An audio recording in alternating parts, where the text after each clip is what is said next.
Dans ce reportage, penchons-nous sur les traces des remparts de Sisteron, retraçant quelques dates importantes de cette œuvre architecturale. L'origine de l'enceinte n'est pas documentée.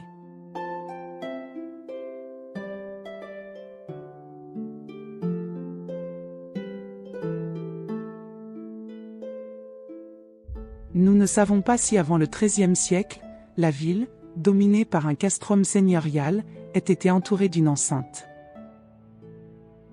On ignore si la construction initiale du mur de la ville résulte de l'initiative du seigneur comte de Provence à partir du début du XIIIe siècle, ou de celle de la communauté des habitants désireux de protéger leur ville de toute invasion. Des traces documentées attestent qu'il y a eu différents travaux sur les remparts à partir du XIVe siècle. Il semble par ailleurs que les comtes de Provence se soient désintéressés du castrum de Sisteron, mais nous savons que ce castrum mal connu a été démoli par les habitants de Sisteron entre 1251 et 1257, en signe d'opposition à la politique du prince Charles d'Anjou, comte de Provence depuis 1246, qui voulait soumettre les villes à son autorité en les privant de leur liberté. La construction du premier mur de ville de Sisteron pourrait dater de cette époque entre le XIIIe et XIVe siècle. Il pourrait avoir été construit au tout début, sur l'arête rocheuse, où se trouve aujourd'hui l'actuelle chapelle, Notre-Dame du Château. À partir de la guerre de Cent Ans, dans les archives de 1337, on trouve des traces de l'existence de la muraille qui entoure la ville, dont un texte qui mentionne la porte Sauve, attenant au rempart. En 1357, l'enceinte résiste aux troupes du chef de guerre, Arnaud de Servolles. Durant des siècles, l'enceinte de la ville va souffrir d'attaques en tout genre, mais restera toujours debout. Dans son rapport sur Sisteron daté du 21 décembre 1692, Vauban donne une description de l'état délabré de l'enceinte de ville. La ville est petite, fermée d'une muraille peu épaisse, fort vieille, flanquée de tours rondes élevées et mal entretenues. Il fait un rapport sur un projet de nouvelle fortification de la ville. Mais le projet général ambitieux contenu dans ce rapport ne recevra aucun commencement d'exécution, par manque de finances. En 1720, la peste arrive par le port de Marseille et ravage en quelques mois la Provence. Des barrages sont établis tout le long de la Durance et dans la vallée du Jabron pour l'empêcher d'arriver dans le Dauphiné.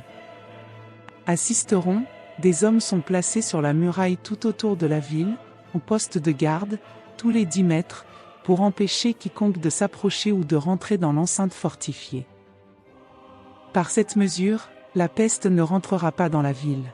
En 1724, l'administration de guerre impose au consul de faire réparer les brèches du mur de ville. Tout est laissé en l'état.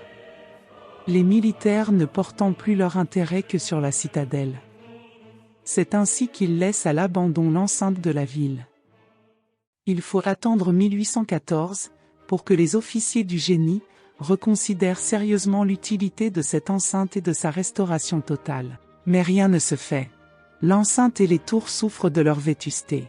Tout finira un jour par s'écrouler.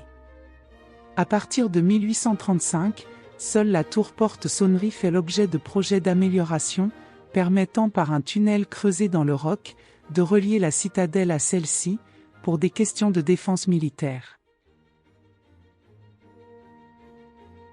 Par ordonnance royale, du 6 décembre 1842, l'ensemble des tours, murailles et fossés de l'enceinte, sont vendus à la municipalité de Sisteron par le génie militaire, qui en était jusqu'à présent le propriétaire.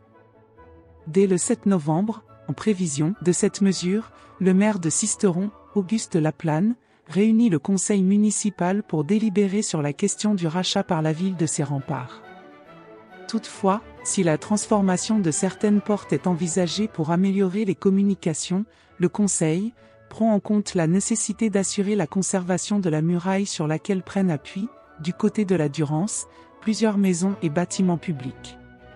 Elle considère aussi que les tours qui font partie des remparts sont des monuments d'art, qu'il est utile de les conserver dans l'intérêt des arts et de l'histoire. C'est alors que la ville voit une partie de ses remparts démolis, laissant place aux nouveaux plans d'urbanisation extramuros.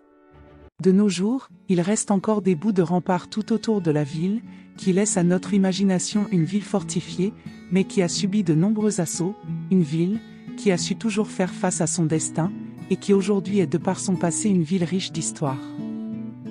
Même si aujourd'hui, tout a presque disparu de cette enceinte, notre recherche historique continue. Retrouvons-nous pour de prochaines histoires sur les traces de Sisteron.